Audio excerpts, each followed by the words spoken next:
Secara kontennya itu ada yang sangat mencurigakan dalam konten tersebut, yaitu kalau semua masyarakat bisa melihat sendiri. Mudah-mudahan hari ini juga Mahkamah kita bisa mencari jalan keluar. Kami juga sebagai lawyer pasti mencari jalan keluarnya.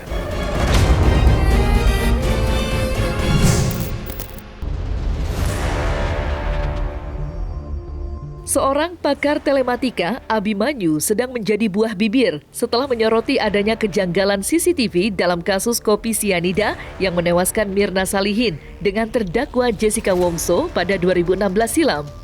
Abimanyu tanpa ragu mengungkapkan adanya keanehan video yang dijadikan sebagai barang bukti.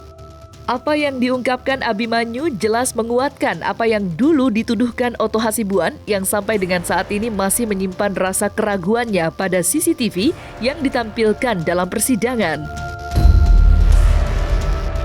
Lantas, seperti apa tanggapan pakar telematika melihat video CCTV yang mengakibatkan Jessica dihukum penjara 20 tahun?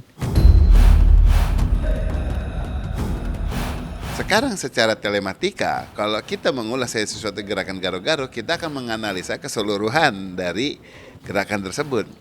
Kalau kita hanya ngelihat yang bersangkutan, maka kelihatan hanya dia garuk-garuk.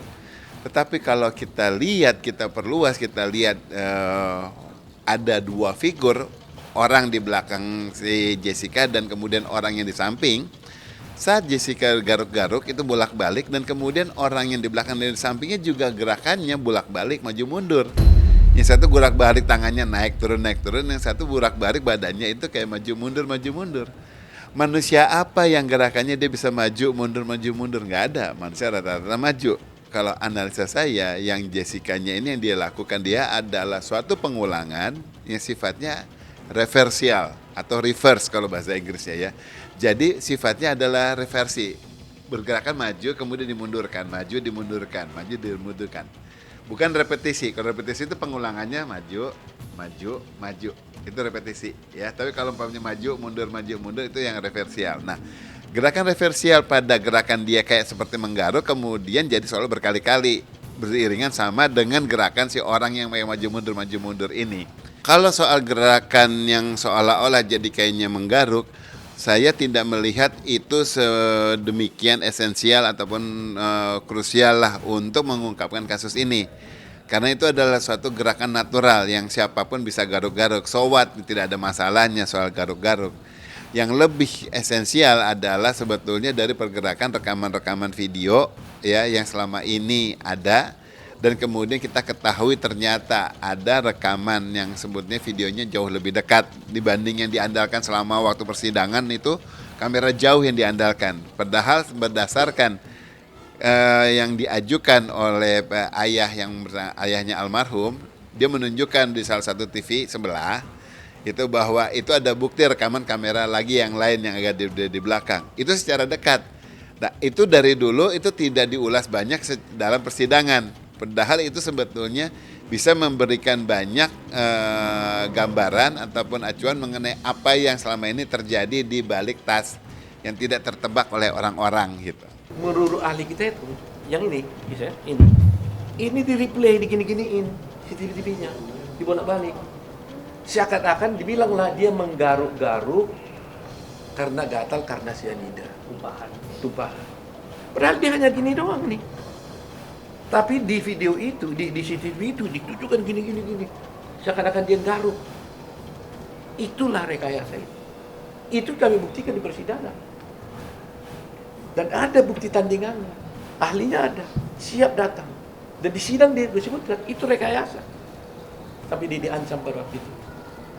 Ini salah satu. Kemudian yang ada di dalam, paperback, ada tangan dibilang seakan-akan tangan Jessica gini ya. Itu kalau itu lupa saya persis. Tapi yang saya ingat adalah ahli kita itu mengatakan itu tangan Jessica itu manjang seperti nenek lampir gitu.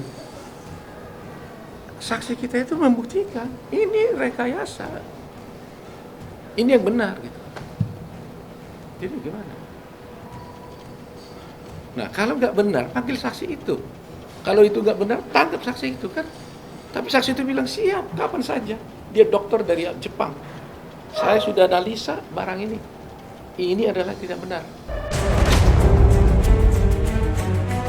Munculnya nama Edi Darmawan yang tidak lain adalah ayahanda mendiang Mirna Salihin turut menambah panas suasana perdebatan yang kini sedang mendapat atensi luas dari masyarakat. Dan yang menarik dari kemunculan ayahanda Mirna itu diikuti pula sebuah bukti baru yang kerap ia sampaikan dalam berbagai kesempatan. Alhasil, pernyataan Edi Darmawan menambah perdebatan luas di tengah masyarakat. Lantas, seperti apa seorang pakar telematika melihat barang bukti baru Edi Darmawan? Secara kontennya itu ada yang sangat mencurigakan dalam konten tersebut, yaitu kalau semua masyarakat bisa melihat sendiri, itu di balik tangan tersebut ada namanya daun. Kalau saya bilang mungkin, kalau saya salah, bukan, itu namanya green cardinal. Jadi model daunnya kayak gitu ya, kecil-kecil lah. Tapi masih lebih gede dari tangan. Di situ ada kelihatan sekali menutupi kamera pada saat tangannya itu di belakang di daun ya, menutupi tangan kemudian untuk ke kamera, antara kamera dengan si tangan. Akan tetapi dengan kamera yang dari jauh waktu kita lihat saat si Jessica-nya pegang kertas, kemudian saat si mereka bertiga ada di situ kan dari kamera yang lain. Dari sudut tersebut daun yang menutupi di kamera di sini nggak pernah kelihatan. Jadi bagaimana mungkin ada tanaman yang dari kamera sini kelihatan ada tanaman harusnya dekat sama si pelaku. Sementara dari sudut lain pas dari saat di shoot itu nggak kelihatan tanaman tersebut. Ini tanaman siluman apa?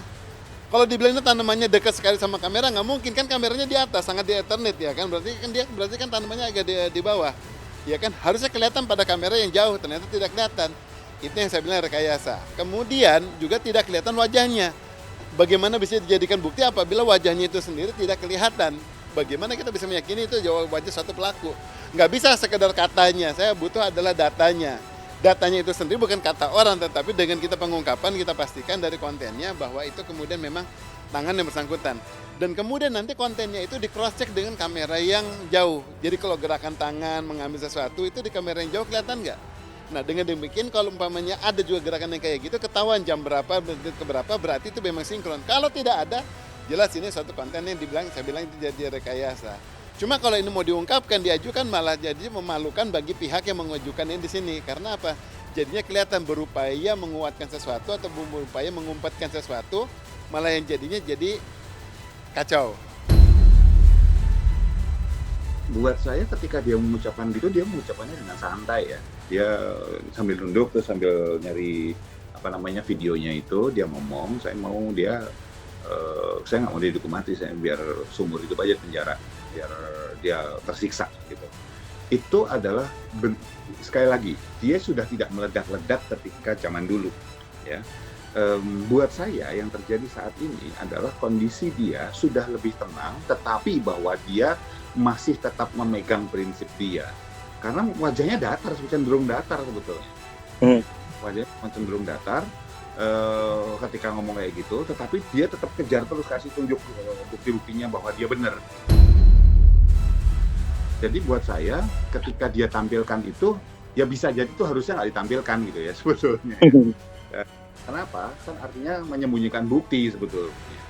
Bukti apa ya? Bukti orang juga udah masuk penjara kan. Tetapi bahwa kalau itu ditampilkan dan itu benar, misalnya ada uji gitu ya, uji video kan tetap harus diuji oleh telematika misalnya. Kalau itu benar ya posisi itu cukup, menurut saya cukup menjelaskan bahwa Jessica memang pelakunya sih.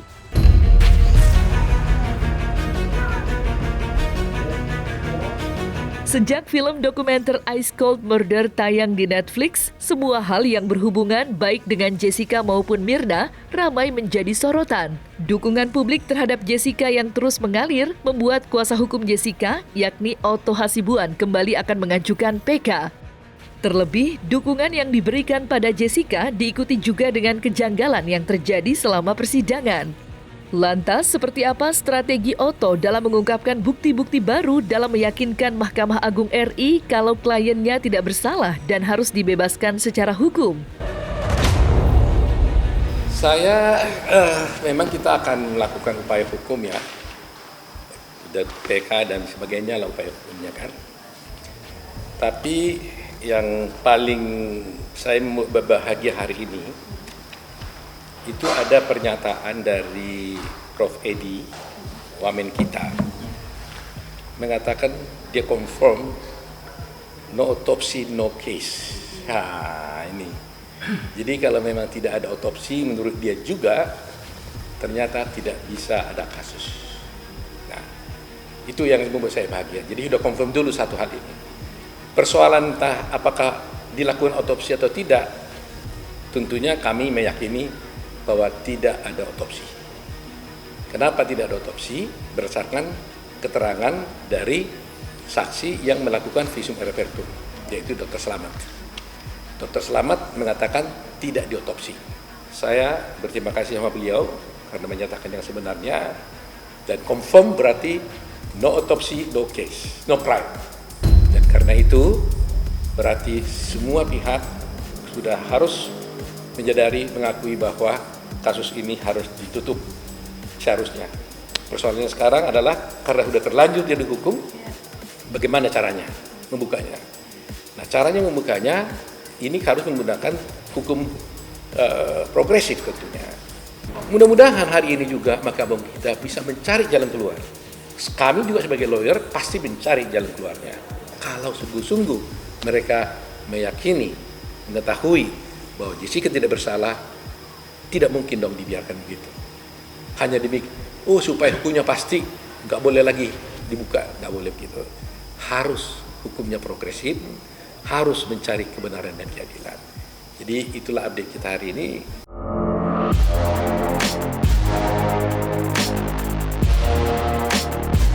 Nah, selesai sudah Cumi Lovers. Saksikan terus Cumi Camp In-Depth, kabar lengkap, mendalam, dan akurat dari narasumber terpercaya. Dan jangan lupa untuk like, subscribe, dan juga share channel YouTube Cumi Cumi.